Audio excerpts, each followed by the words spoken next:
Good morning and welcome to this i3 Health and Oncology Data Advisor interview.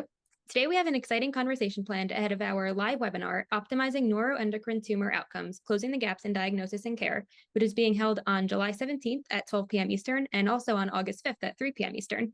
And I'm joined by the chair of the webinar, Dr. Aman Chauhan, who is the leader of the Neuroendocrine Tumor Program at the University of Miami Sylvester Comprehensive Cancer Center.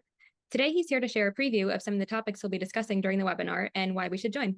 Dr. Chauhan, great to have you on today. Thank you so much, Kara. I appreciate the invitation. Absolutely. To start off, would you like to introduce yourself and share what you do in your roles at University of Miami? So I'm a medical oncologist. I lead our neuroendocrine oncology program, and I also co-direct our theranostics drug development program at the Sylvester Comprehensive Cancer Center.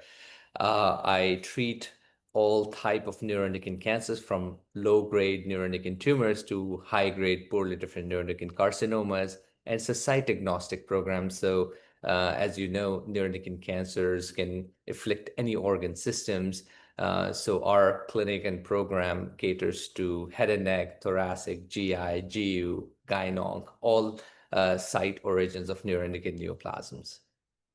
Amazing. We're really looking forward to hearing your expertise during these webinars. So what are some of the most significant advances in the diagnosis and management of NETs that you'll be sharing? Neuroendocrine oncology has seen some significant strides in last 10 years, and it's a very exciting time for so-called rare cancer, neuroendocrine cancer. We have seen significant improvement in both diagnosis at level of pathology, characterizations, how we classify different types of neuroendocrine tumors. For example, we now have a well-differentiated grade 3 neuroendocrine tumor. Previously, all grade 3s were poorly differentiated. We also have a better understanding of molecular underpinnings and molecular characterizations of these neuroendocrine cancers between NET and NECs. But more importantly, the tangible differences now are we have tools at our disposal, like much better, accurate, and precise molecular imaging tests like dotatate, PET scans, etc. And all these techniques and improvement in diagnostics has really catapulted the field forward, and our therapeutics have tremendously improved. And some of the cutting edge tools now we have access to the latest targeted therapies, VEGF, TKIs like cabozantinib, or radiopharmaceuticals like PRRT, and several under the development and research pipeline. It's really exciting to hear how many cutting edge advances there have been. So along these lines as well, what are some of the most common challenges or misconceptions that you see in NETs, and how will this webinar help to address them? Yes. So one of the challenges in neuroendocrine oncology is a huge heterogeneity or variation in presentations, and also the natural history of disease progression.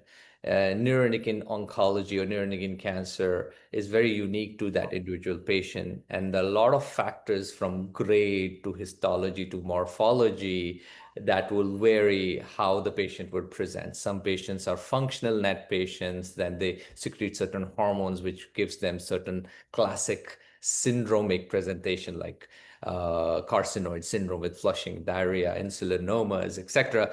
And others are non-functional and they have manifestations just born out of tumor burden or mass effect. So there is a reason why zebras is our mascot, because no two zebras have same zebra stripes. Similarly, I can have two pancreatic neuroendocrine tumor, but have very varied presentation, natural history of disease progression, and outcomes, because the outcome depends on the grade, the Ki-67, whether they're functional, non-functional, what type of disease burden they have. So that is the challenge. We have to individualize the care. It is unfortunately not very cookie cutter. Having said that, having multiple options helps us tailor those treatments towards those patients in a much more efficient way as compared to 20 years back, where we only had one or two drugs at our disposal. Absolutely. Definitely looking forward to hearing your insights on these challenges and how these new advances are helping to address them. So I know another topic that you'll be covering is the role of multidisciplinary care for NETs. So how has this role evolved, and what are some of the practical tips you'll be sharing for effective team collaboration? Yes.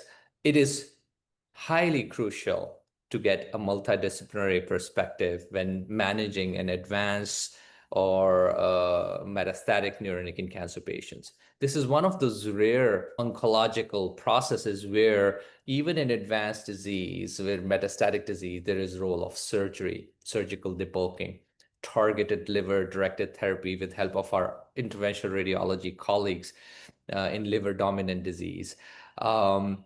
If we need to use latest and the greatest radiopharmaceuticals, we need help from our radiation oncologists and nuclear medicine colleagues to help develop PRRT.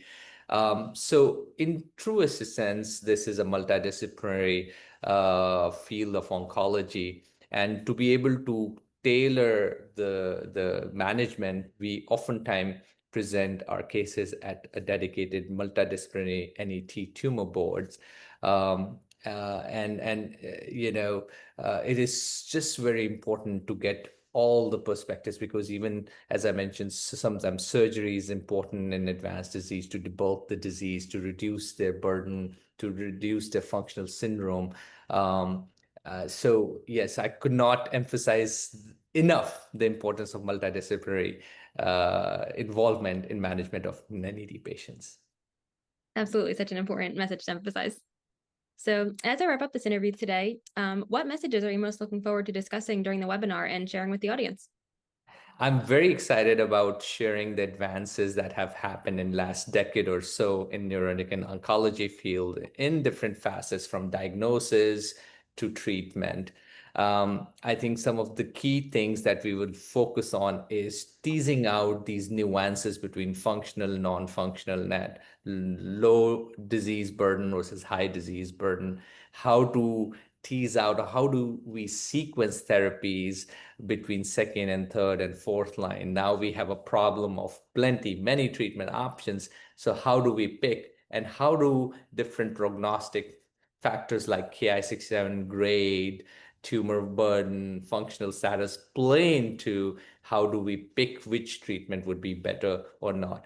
Last but not the least, I think we are scratching the tip of the iceberg. The field is advancing forward, and there are a lot more therapeutic advances currently happening in research trials.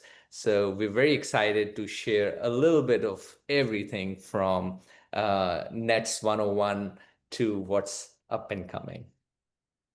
Amazing. We're looking forward to hearing about all these advances and insights. So thank you so much for coming on today to tell us about these topics. We're excited to delve into NETs further and hear some more of these insights. So for everybody listening, be sure to visit i3health.com or scan the QR code that will be at the end of this video to register for July 17th or August 5th. And Dr. Chauhan, thanks again, and we'll talk to you soon on the webinar. Thank you, Kiara. See you then.